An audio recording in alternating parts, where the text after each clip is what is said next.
Hi, I'm Pilsbury, also known as Michael Pacello.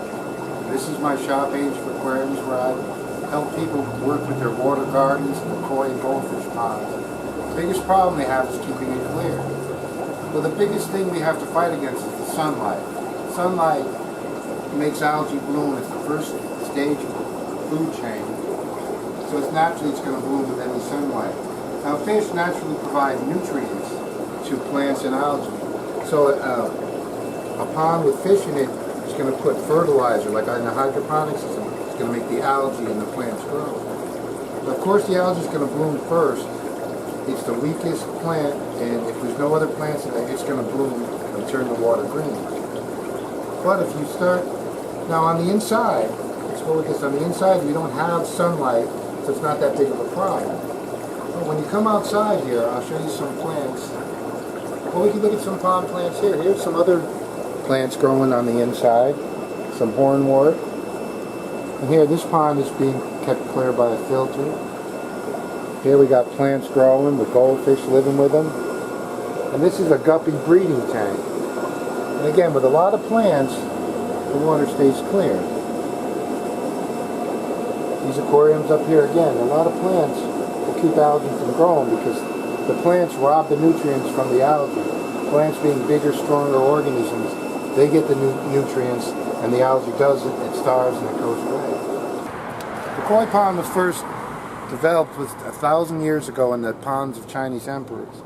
And they didn't have any electricity or chemicals or anything to clarify water. But what they did is they naturally kept it clear. If you look in these ponds, you can see that the water is clear. But there's a lot of plants growing. Over here also, there's a bluegill living in there. There's not a lot of fish, what makes it easier. But the plants are blocking the sun from the algae.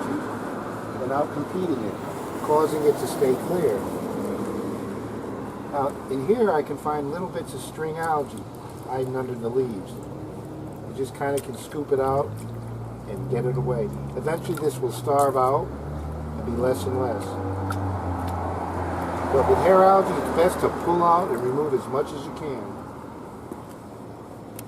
The classic water hyacinth, which is got a big root system. This is one of the fastest growing plants in the world, and it multiplies, sending out runners in every direction.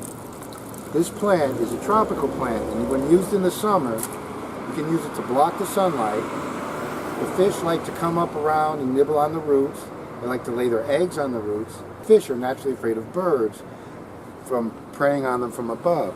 So a pond that has lots of leaves and floating plants, a fish will feel comfortable and swim up at the surface, up and amongst the leaves.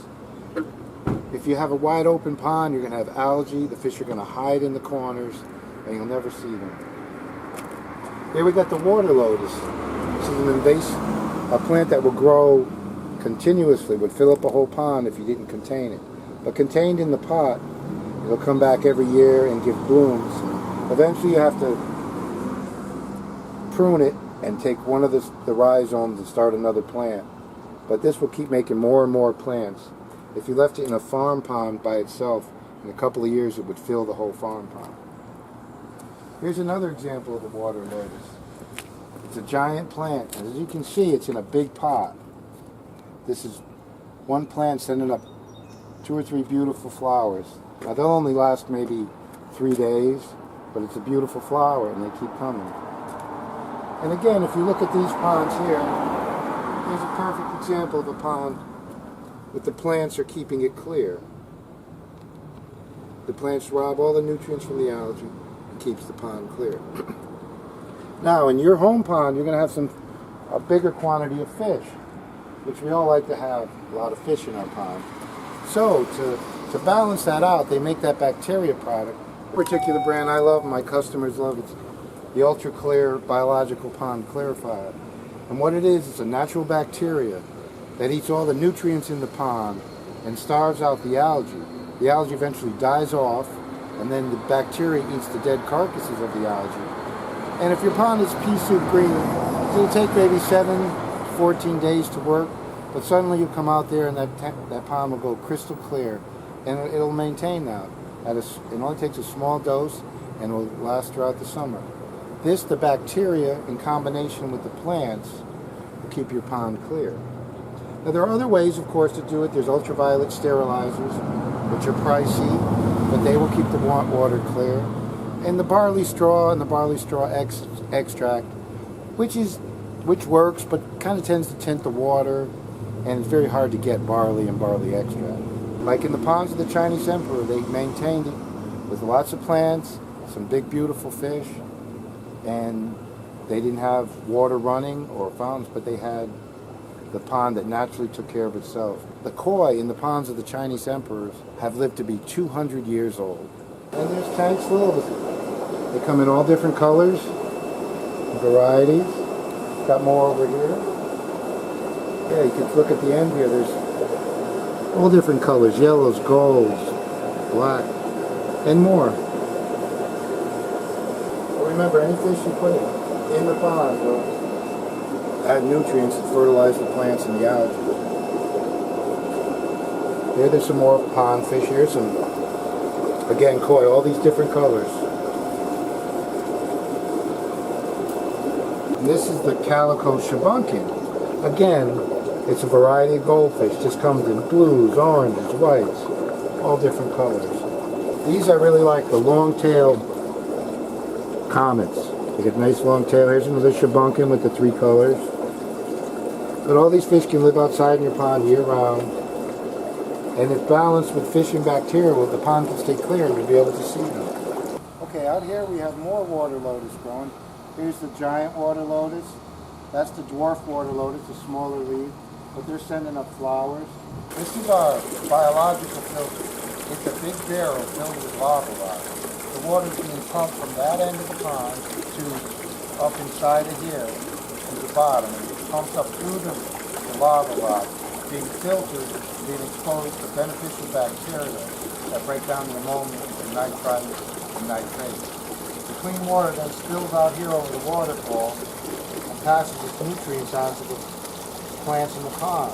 You got water lettuce growing there, water hyacinth, a dwarf cattail, got a big arrowhead in there that's kind of falling over. And these plants filter the water, and the algae doesn't grow. You don't see green algae, you don't see hair algae, the water's clear. And there's some nice lilies growing off from the side. And there's a big dwarf, big giant lotus plant right behind you. This is how you keep your pond water clean. Lots of plants, reasonable amount of fish.